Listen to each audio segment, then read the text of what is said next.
Chapter number 5 straight line exercise 5.2 question number 3 काय म्हटलेले find the slope of line which inclination is 30 degree. Which inclination is 30 degree काय विचारलेलं आहे. Find slope of the line inclination 30 म्हणजे theta equal to किती आहे 30 degree. Relation between slope and inclination म्हणजेच equal to tan 30 degree tan 30 आणि therefore equal to tan 30ची value किती आहे 1/√3. टॅन 30 म्हणजेच 1/√3 ही व्हॅल्यू आपल्याला या ठिकाणी मिळेल आणि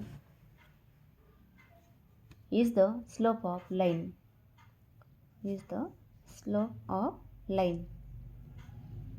whose inclination 30 degree.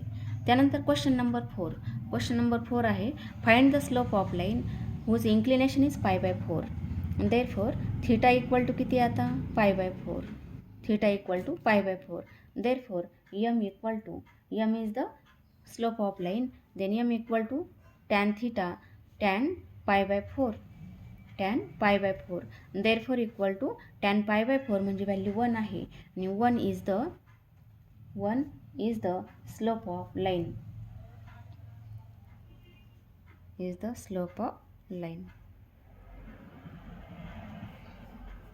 Question number 5. A line makes intercept 3 and 3 on the coordinate axis. Find the inclination of line. म्हणजेच काय म्हटलेलं आहे. लाईन x आणि y ॲक्सिसला पॉईंट 3 आणि 3 मध्ये टच होते म्हणजेच आपल्याला अशा फॉर्ममध्ये लाईन ड्रॉ करता येईल. समजा इथे पॉईंट 3 असेल, इथे पॉईंट 3 असेल तर स्टेप पहा काय लिहिता येईल. हा x इंटरसेप्ट हा y intercept. therefore line passing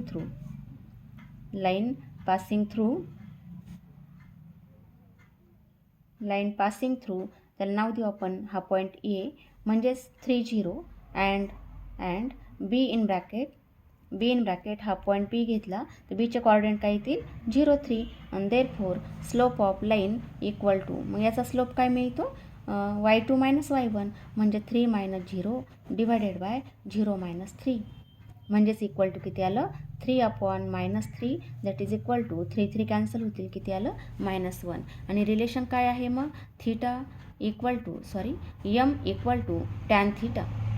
m म्हणजे टॅन थीटा आणि mची व्हॅल्यू किती आली therefore tan theta equal to value आली आहे -1 आणि 1 म्हणजेच टॅन π/4. 1 म्हणजे टॅन π/4.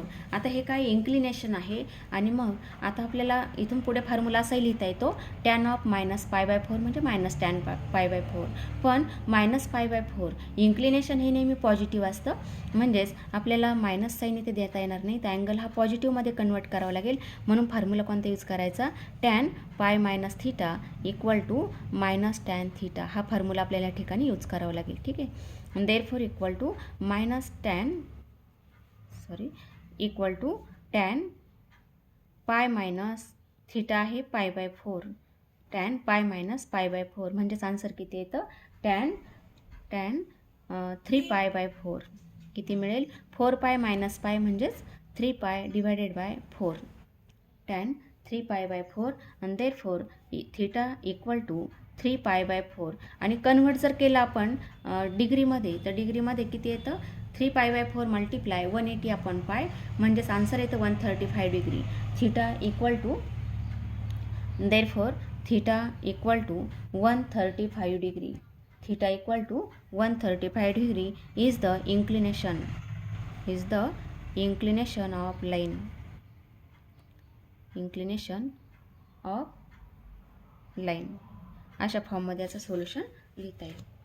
त्यानंतर question number 6 without using Pythagoras theorem show that the points A-B-C are vertices of right angle triangle. काय दाखवायचं आहे without using Pythagoras theorem. Pythagoras theorem आपल्याला माहीत आहे तर डायग्राममध्ये पाहू आपण पायथागोरस थेरम कोणत्या फॉर्ममध्ये लिहिता येईल. आपण जर ट्रायंगल ड्रॉ केला इथे A-B-C अशा फॉर्ममध्ये हा right angle triangle by Pythagoras theorem काय म्हणणार AC² equal to AB² + BC². मग याचा वापर न करता याचा वापर न करता आपल्याला दाखवायचं आहे हे ABC are vertices of right angle triangle. मग स्लोपचा वापर करू आपण. Slope of segment segment. आता आपल्याला माहिती नाही आहे कोणत्या पॉईंटला राईट अँगल होतो, आपण फक्त स्लोप काढून मग ठरवू. मग स्लोप ऑफ सेगमेंट AB काढू अगोदर. इक्वल टू काय येईल पहा, ए आणि बीमध्ये. एचे कॉर्डिनेट काय आहेत, एचे कॉर्डिनेट 4 4, बीचे कॉर्डिनेट 3 5 आणि सीचे कॉर्डिनेट आहेत -1 -1. ठीक आहे. तर स्लोप ऑफ सेगमेंट AB मग काय येईल, y2 - y1 5 - 4 डिवायडेड बाय 3 - 4 3 - 4 म्हणजे आन्सर किती आलं, 1/-1 म्हणजेच किती आलं, -1. त्यानंतर आणखी दुसरा काढू आपण. Slope of segment BC equal to B आणि सीमध्ये equal to y2 - y1 -1 - 5 divided by -1 - 3 that is equal to -6 divided by -4 म्हणजेच मायनस प्लस इथे किती आलं, 3/2 हा येईल. त्यानंतर स्लोप ऑफ सेगमेंट आणखी कोणती राहिली आहे, AC equal to slope of segment AC. मग काय मिळेल, y2 - y1 -1 - 4 डिवायडेड बाय -1 - 4 म्हणजेच equal to -5 divided by -5 answer आलं 1. आता स्लोप ऑफ सेगमेंट AB आलं -1, स्लोप ऑफ सेगमेंट AC 1 आलं आहे. आणि therefore slope of segment AB multiply slope of segment AC. तर याचा आन्सर पहा किती येईल, इक्वल ABचं किती आलं, -1, ACचं किती आलं, 1 आलं. आन्सर किती आलं, -1. म्हणजेच M1 M2 equal to -1. Therefore lines किंवा असं लिहिता येईल, therefore segment AB perpendicular to AC म्हणजेच राईट अँगल कुठे झाला, सारखा पॉईंट कोणता आहे, ए आहे. राईट अँगल कुठे झाला, एला. म्हणजेच काय म्हणता येईल आपल्याला, therefore angle BAC is a right angle. BAC is a right angle. Therefore triangle ABC is a right angle triangle.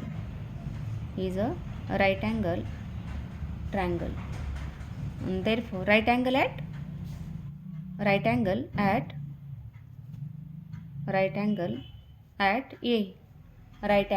at A. अशा पद्धतीने आपल्याला हा राईट अँगल ट्रायंगल किंवा therefore ABC are vertices of right angle triangle अशा फॉर्ममध्ये solution आपल्याला लिहिता येईल. त्यानंतर question number 7, find the slope of line which makes angle 45 degree with the positive direction of Y axis measured anti clockwise. तर याचं solution पहा कसं लिहिता येईल. काय म्हटलेलं आहे, इथे एक्स आणि वाय ॲक्सिस काढू आपण. हा एक्स ॲक्सिस आणि हा वाय ॲक्सिस आपण ड्रॉ केला. तर काय म्हटलेलं आहे, वाय ॲक्सिस आणि हा एक्स ॲक्सिस. तर find the slope of line which makes angle of 45 degree with positive direction of Y axis.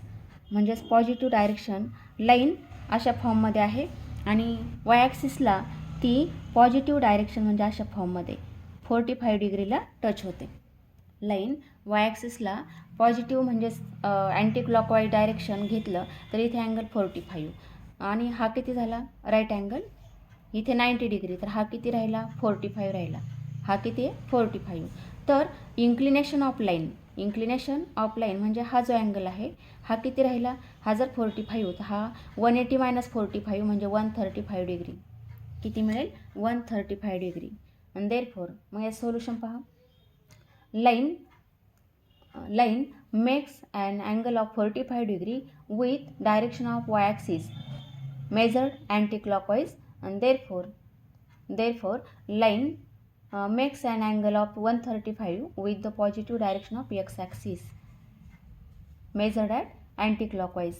म्हणजेच इथे पहा 45 डिग्री हा दिलेला होता, याच्यावरून आपण काय केलं, इथे 90 डिग्री होता म्हणजेच हा किती राहिला, 45. हा जर 45 तर हा किती बाहेरचा 180 - 35. हे काय, इन्क्लिनेशन. देअरफॉर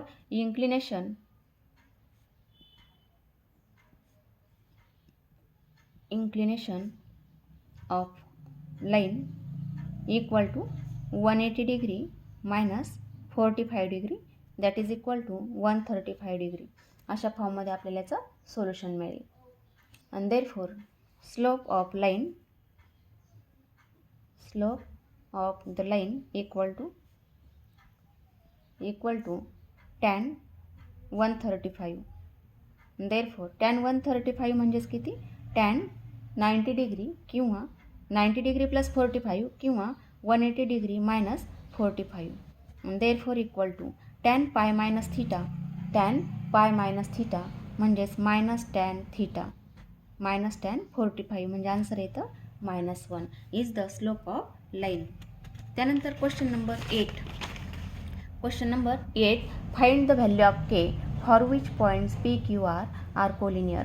काय म्हटलेलं आहे, लाईन अशा फॉर्ममध्ये पॉईंट दिलेले आहेत पी क्यू आणि आर हे कोलिनियर दिलेले आहेत, एका रेषेमध्ये आहेत. याचा अर्थ काय, स्लोप काय झाला, कोणत्याही दोन पॉईंटचा स्लोप काढला तर तो कॉन्स्टंट येईल. आणि therefore slope of segment P Q equal to slope of कोणताही घ्या, पी क्यू घेतलं इक्वल टू पी आर येईल किंवा क्यू आर येईल, कोणताही चालेल. Slope of segment Q R अशा फॉर्ममध्ये लिहिता येईल. Therefore slope of segment P Q, पीचे कोऑर्डिनेट के -1 क्यूचे आहेत 2 1 म्हणजे y2 - y1 तर किती मिळेल 1 -1 divided by 2 - k equal to slope of Q आणि आरमध्ये y2 - y1 म्हणजेच 5 - 1 divided by 4 - 2. Therefore minus plus म्हणजेच 1 + 1 2 divided by 2 - k equal to 4 divided by 2. Therefore cross multiplication केलं तर 2 × 2 4 equal to 4 × 2 - k. Therefore equal to 4 × 2 8 -4k. Therefore 4k equal to 4k आपण ह्या साईडला घेतला, मायनसचा प्लस झालं, 4 पुढे घेतला तर प्लसचा मायनस झाला equal to 4. Therefore dividing 4 we get 4/4 4 divided by 4 म्हणजेच आन्सर किती आलं 1. देअरफॉर के इक्वल टू 1 अशा फॉर्ममध्ये आपल्याला आन्सर याचा लिहिता येईल. P Q R collinear. Therefore slope of segment P Q equal to slope of segment Q R. ठीक आहे. त्यानंतर question number 9 find the acute angle between the x axis and the line joining points A and B. Find the acute angle between x axis and line. आता जर आपण ही diagram जर काढली, पूर्ण diagram जर काढली तर कशा पद्धतीने काढता येईल पहा. काढावं लागत नाही, फक्त आपण माहितीसाठी काढूया. इथे पॉईंट 1 असेल, इथे 2 असेल, इथे 3 असेल, इथे 4 असेल, हा एक्स ॲक्सिस.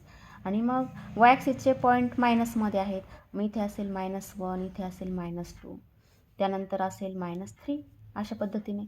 तर हा जो पॉईंट आहे ए इन ब्रॅकेट 3 - 1 साधारण इथे येईल पहा 3 - 1 आणि बीचे कोऑर्डिनेट 4 - 2 म्हणजे साधारण ह्या ठिकाणी असेल. मग आपल्याला काय म्हटलेलं आहे, line passing through this 2 points. अशा 2 पॉईंटमधून लाईन पास होते पहा. अशा फॉर्ममध्ये लाईन ही 2 पॉईंटमधून पास झालेली आहे. तर आपल्याला काय विचारलं, हे इन्क्लिनेशन हे किती असेल. ठीक आहे. मग आपण काय करू, स्लोप काढूया. Slope of line equal to y2 - y1 किंवा line passing through 2 points passing through a in bracket 3 - 1 and b in bracket 4 - 2 अशा फॉर्ममध्ये. Therefore slope of line y2 - y1 -2 -1 divided by x2 - x1 म्हणजे 4 - 3 that is equal to -2 + 1 divided by 1 म्हणजेच answer किती आलं -1/1 म्हणजेच किती येईल -1. आणि therefore slope of line m equal to किती आलं -1 आणि -1 स्लोप म्हणजेच काय टॅन थिटा किती आहे -1. m equal to tan theta हे रिलेशन आपण पाहिलेलं आहे, इक्वल टू आलं -1. देअरफॉर इक्वल टू -1 म्हणजे टॅन π/4 1 म्हणजे टॅन π/4 आणि therefore equal to tan tan of pi minus theta, pi minus theta म्हणजेच मायनस टॅन थीटा हा फॉर्म्युला आपण या ठिकाणी यूज करू. Therefore tan pi minus pi by 4 equal to answer काय येतं टॅन 4 पाय मायनस पाय म्हणजे 3 pi by 4. Therefore theta equal to 3 pi divided by 4 म्हणजेच रेडियनमध्ये किती येतं और 135 डिग्री, और 135 degree is the inclination of line